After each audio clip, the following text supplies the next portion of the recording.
Okay, a quick video on how to update your website. This is something that overall globally you really should be doing it a couple times, at least a couple times a month. And if you're not, then that's not good. And really, it's just a kind of a rule of thumb. All websites will be different. Some websites could have weekly updates where they come out a couple times a week. Some can sit dormant without updates for quite some time. Excuse me. So it's all going to depend on your system. There are notifications that you can be given to update your website. I think I install them all on all my client websites that I take care of. And I've done it on a few for a few clients, so where they get notifications. So when you get a notification, number one rule in any computer system, almost any computer system, except the bleeding edge developmental systems, which is insecure by its own very nature because it's developmental. Um, there are always qualifications to all of that, but is to keep your website updated. So always, always, always, please keep your website updated. If you fall behind on a bunch of different updates, your site gets cracked. It gets malicious code in it. It's just a headache. One, the site can go down. Two, it can ruin SEO standings. It can be blacklisted. And it won't be unblacklisted for quite some time, and you got to go through a process. I mean, it's just not. It's just royal headaches, and it costs time and resources, time and money to get it all taken care of versus, again, very minimally. You'll log in a couple times a month at least and see if you have any updates or update your website. So that's what we're going to go through right now. Okay. I can't emphasize this enough. Very easy to do and the best way to keep your system secure. I know I'm repeating myself, but I can't tell you over time, all the years I've been doing this, it's like nails on the chalkboard when I log into a website and I see that they have a ton of updates and they're way behind, not only on, one plugin could be 5 updates behind. That's not good. In all probability, there's a security patch, or there's a good chance that there was a security patch along the way, and that means the system is vulnerable. It's like a ticking time clock. So let's get to it. / if you are not logged in or logged in, I recommend you just put in WP admin. The qualification for this should be, and if I install, depending on the server, I might put WP right here.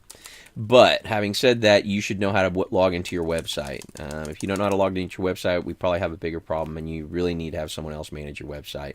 It's really easy, and I don't mean that in a negative way. Okay, so anyway, you put WP admin. Okay, and if you're not logged in, it will forward you to a login screen like this. Okay.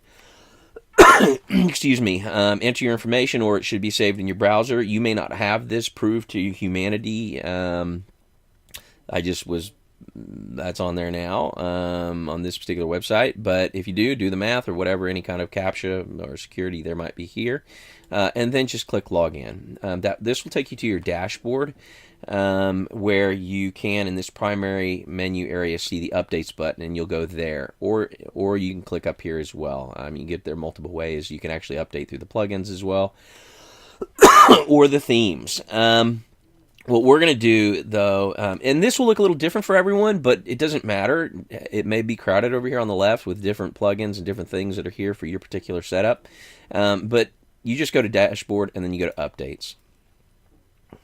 So once you get to updates, if you have the only thing that you don't see here, we do have a theme example here, and we do have plugin examples here. But sometimes up in this area, you will have WordPress updates or a WordPress core update. I did not drop this back or roll it back to a prior WordPress version, but if you have that, my recommendation, it doesn't necessarily mean you will need to do this. But if I would do plugins, if you have a combination of these things, I would do plugins first, I would do the theme, and then I would do the primary WordPress core update.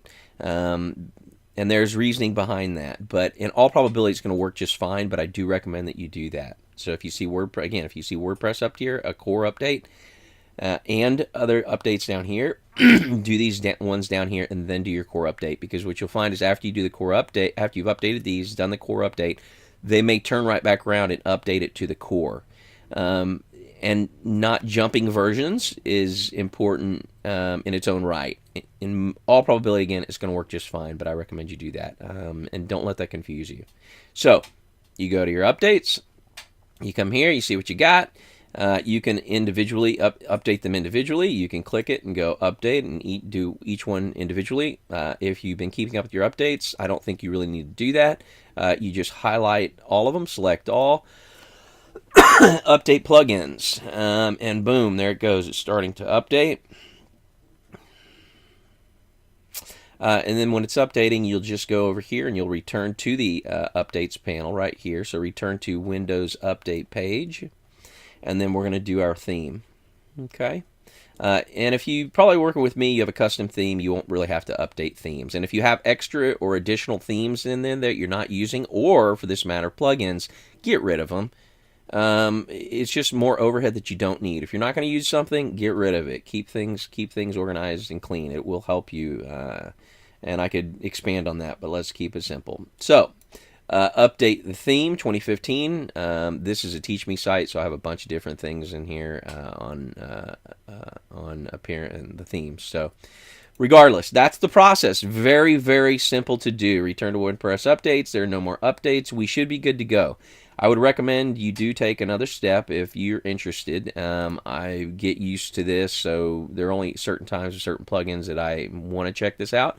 But I do recommend you go here to the front end of the website and just take a peek at it and see if everything is functional. If you know your website, you can only check a few things out. Maybe check the home page out, check a certain special functionality that might be somewhere, like a slider or something. Just go to that page, look at it, see if it's sliding around and looking good. You don't necessarily always have to do this. 98 point whatever percentage of the time you'll be fine, but it's a good idea to check it out and make sure things are functioning properly, and you'll get a sense of that in your own website. Again, not most of them are just fine, so it's just an additional step. So it's really that easy. You log in, you go to your dashboard, go to updates. Update if you have WordPress core updates, plugin updates, theme updates. I would do plugins and themes, update them first, and then the core if if all of those updates are available, which really they shouldn't if you're on top of things. I mean, they're not all going to plop in at the same time. So if you're keeping up with things, you only have a couple here and there. Please, please, please do keep your website updated. Okay, I can't emphasize this enough. But that's it. If you have any questions, feel free to email me or call me, and I'll be happy to answer and help in any way I can. Hope everyone is doing well, and have a great day.